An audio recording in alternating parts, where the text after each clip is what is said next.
Muy buenas Buenas noches noches a a todos. todos. Bienvenidos a esta nueva sesión de los Diálogos al Café. Marcos Escudero.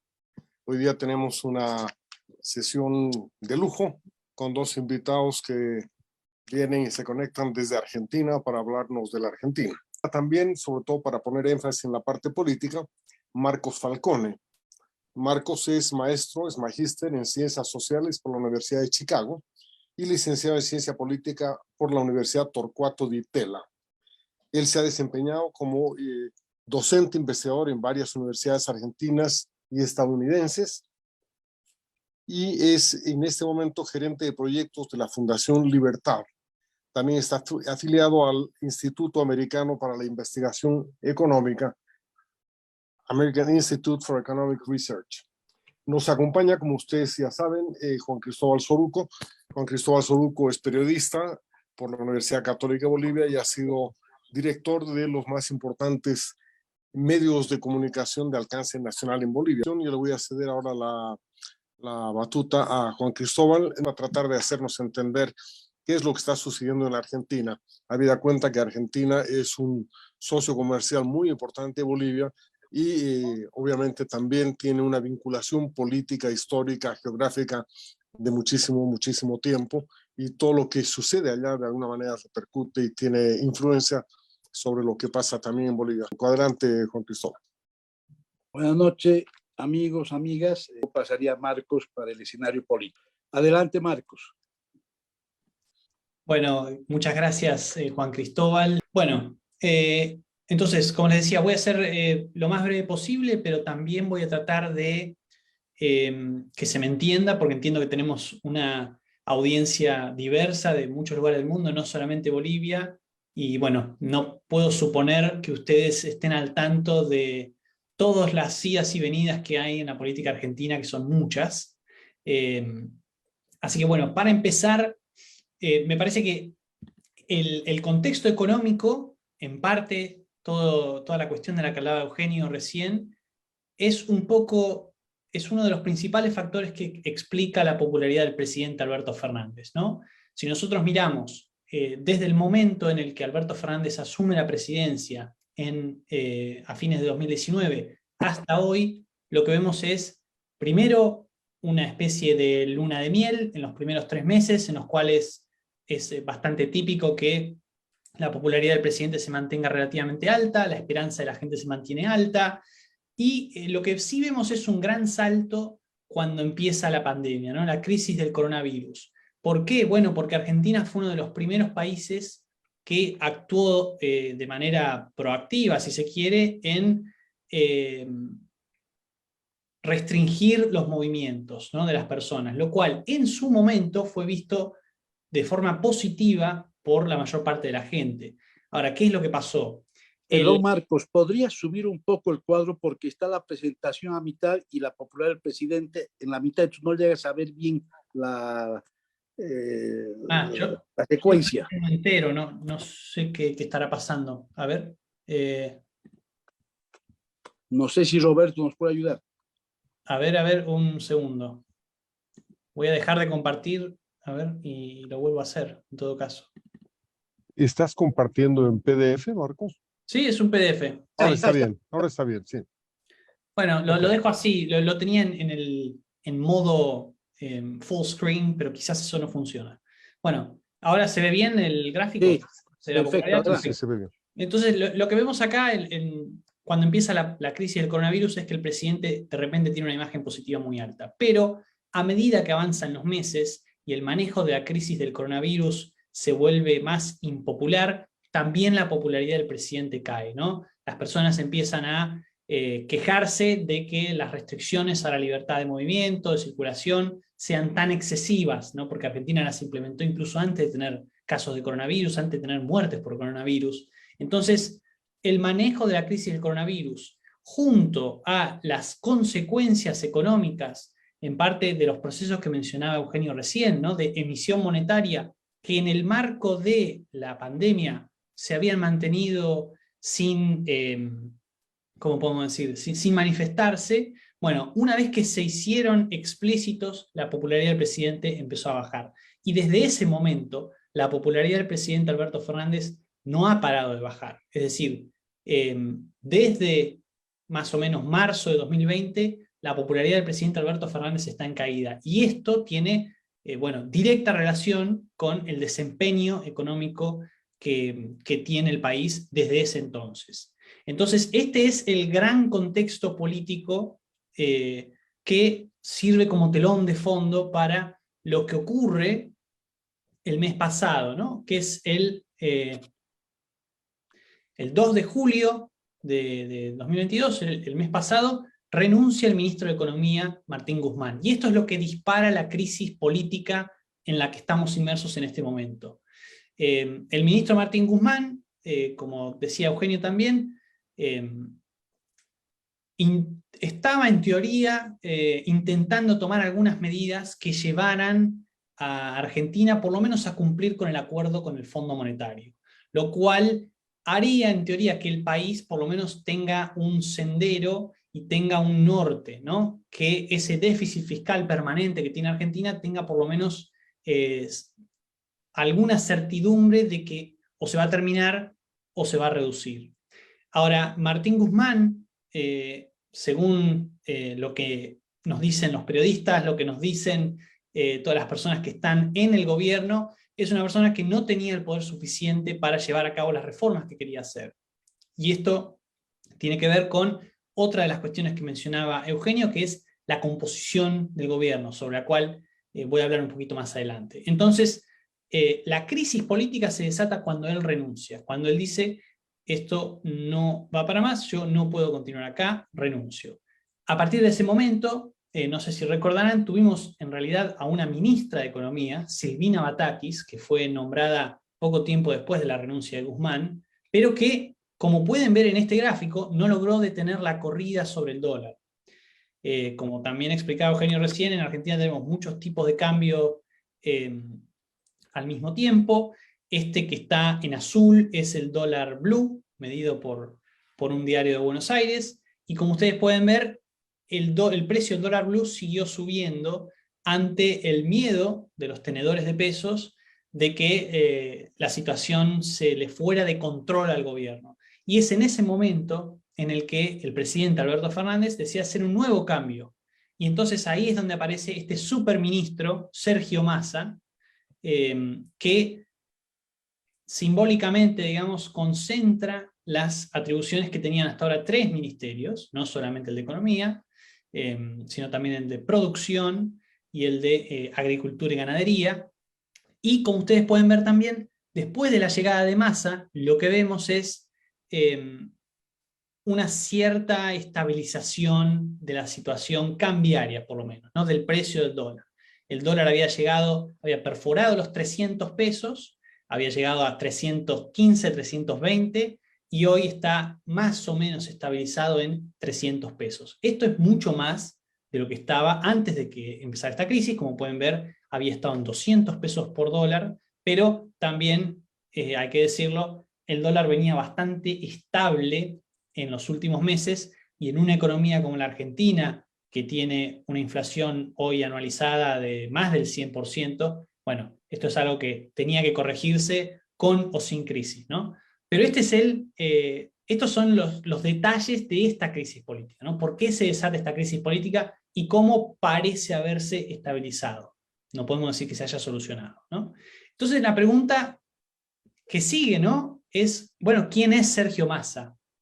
¿Por qué Sergio Massa inspiraría alguna confianza a los mercados o a los tenedores de pesos de que puede estabilizar la situación, bajar el gasto público y entonces bajar el déficit fiscal? Bueno, yo acá les muestro 2 fotos de Sergio Massa como para que se entienda que Sergio Massa es lo que tiene ganas de ser. Es un espíritu libre, podríamos decir. Es una persona que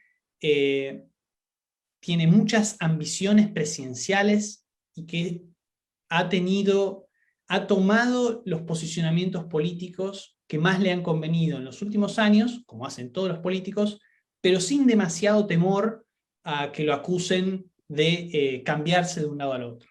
¿Y con esto qué quiero decir? Que acá estamos viendo a Sergio Massa a la derecha en una foto con el expresidente Mauricio Macri. Esta es una foto de 2016, Macri había sido electo presidente de la Nación en un balotaje en 2015 contra el candidato del kirchnerismo, que era Daniel Scioli, y Massa había sido muy instrumental en hacer que Macri fuera electo, porque Massa se definió en contra del kirchnerismo en esa elección de 2015. Entonces, por más de que no le diera un apoyo explícito a Mauricio Macri, en la práctica su oposición al kirchnerismo lo que logró es que Macri fuera electo presidente. Tan solo 4 años después de eso, lo tenemos a Sergio Massa acá a la izquierda, hablando con Cristina Fernández de Kirchner en su asunción como vicepresidente de la Nación, ¿no? Vicepresidenta, como se hace llamar ella.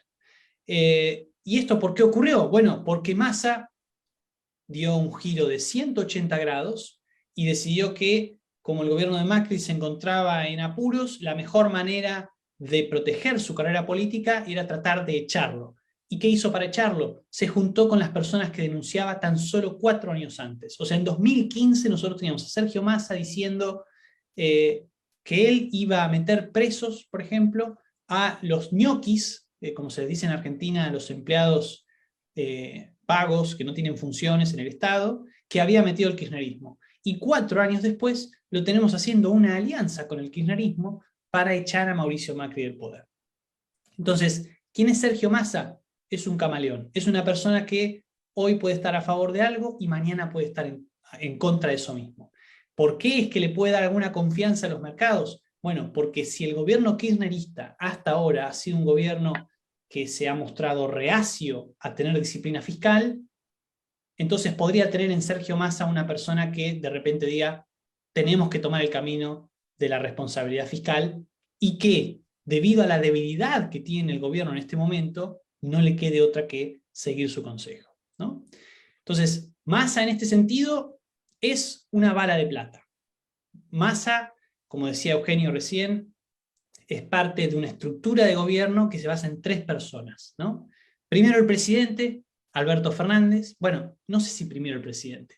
Primero la vicepresidente, Cristina Fernández de Kirchner, que hace 3 años, en 2019, decidió que iba a ser candidata de nuevo, pero no a la presidencia. Y acá hay un detalle que no se nos tiene que pasar por alto. Ya en 2019, Cristina Fernández de Kirchner intuía que si ella se presentaba sola como candidata a presidente, iba a perder, porque el nivel de rechazo que hay hacia ella ya era muy alto. Entonces, en 2019, Cristina Fernández de Kirchner dijo, necesito un candidato que parezca más moderado, Alberto Fernández. Y entonces, frente a la sociedad, Alberto Fernández se presentó como un candidato moderado. Y esa moderación, en teoría, de Alberto Fernández, es la que permitió que dirigentes como Sergio Massa, acá a la izquierda, pudieran sumarse al armado, ¿no? Entonces, tenemos por un lado a Cristina Fernández de Kirchner, tenemos por otro lado a Alberto Fernández, por el otro lado a Sergio Massa. Pero hasta este momento, todo lo que ha ocurrido en el gobierno ha sido responsabilidad directa, si se quiere, solamente de Alberto Fernández y de Cristina Fernández de Kirchner, porque uno es el presidente y el otro es la vicepresidente. Pero hasta ahora Sergio Massa no había tenido ninguna intención de sumarse al Poder Ejecutivo. Él simplemente era el presidente de la Cámara de Diputados. Entonces, estaba en una posición relativamente cómoda, porque no perdía protagonismo político, pero por el otro lado no se hacía cargo de los problemas que pudiera generar el gobierno, porque él no estaba en el gobierno. Ahora bien, el grado de desconfianza de los mercados y de las personas en general se volvió tan intolerable que hace que Massa tenga que asumir una posición de poder muy fuerte. Por eso es que también lo hace con la condición de ser nombrado superministro, ¿no? Massa no es un ministro más, Massa es una parte fundacional de la coalición de gobierno. Si cae Massa y todo el resto de la coalición de gobierno está muy debilitada, entonces, bueno, cae toda la coalición de gobierno, ¿no? Por eso Massa es una especie de bala de plata. El escenario político, como decía Eugenio también hace un rato, es muy incierto. Y esto que estamos viendo acá es un agregado de encuestas, de las últimas encuestas presidenciales. En Argentina va a haber elecciones primarias en agosto de 2023 y generales en octubre de 2023.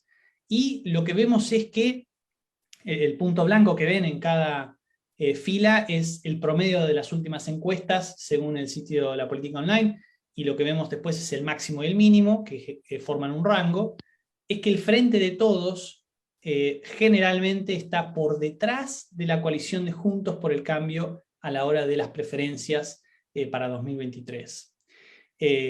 Entonces, es entendible que llegado este momento, llegada esta crisis, el gobierno vaya por todo o nada, porque estando solamente a un año de las elecciones, hoy, si esas elecciones fueran hoy, perdería. Entonces, bueno, el instinto de supervivencia, como ocurriría con cualquier gobierno, es realmente fuerte, ¿no? Y tenemos acá también un tercer actor que aparece, que es La Libertad Avanza, que es una,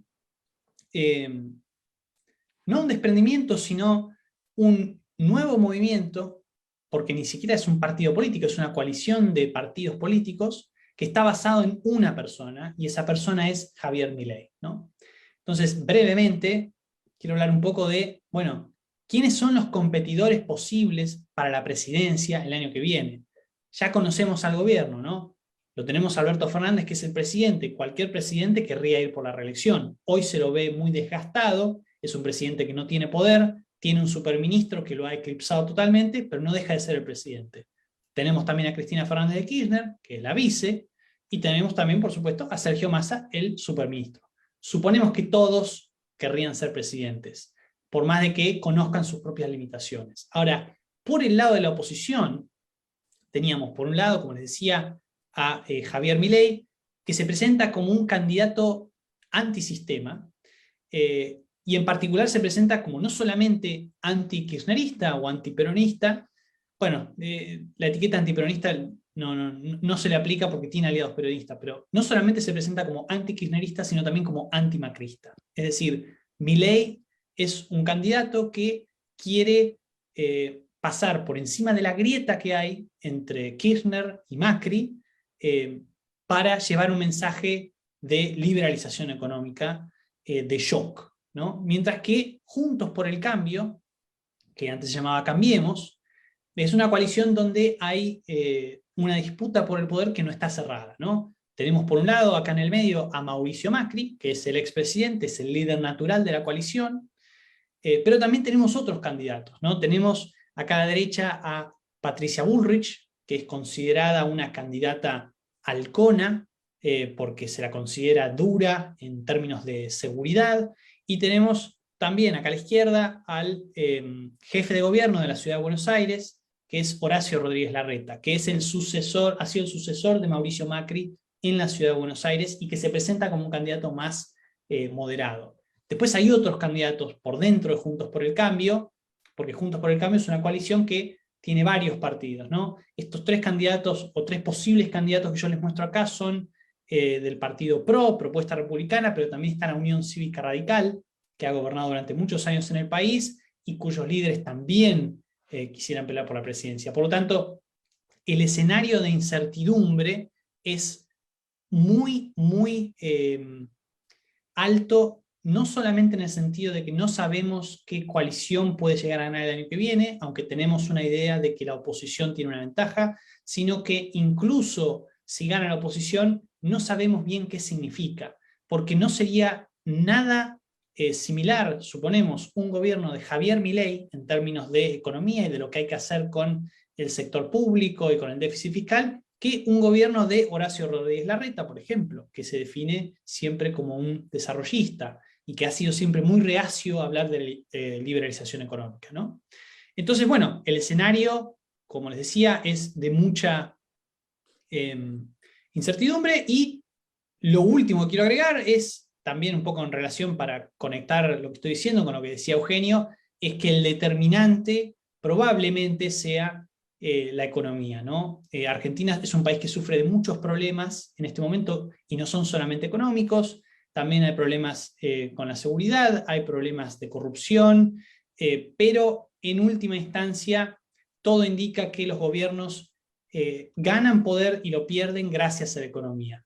Y estamos en un contexto en el que Argentina no está pasando un buen momento. El gráfico que les estoy mostrando es la inflación mensual, la inflación de julio de todos los países sudamericanos, básicamente. Y por lo que pueden ver, Argentina es el país que tiene la mayor inflación mensual del mes de julio de 2022, incluso superior a la de Venezuela. Es decir, la situación económica se está deteriorando y se está deteriorando muy rápido, de manera tal que si el superministro Sergio Massa consigue efectivamente ajustarse al acuerdo con el FMI y logra, por ejemplo, reducir los subsidios a la energía y al transporte, que es una de las razones por las cuales Martín Guzmán renunció. Él, en teoría, quería llevarlos a cabo, pero no tenía el poder para hacerlo.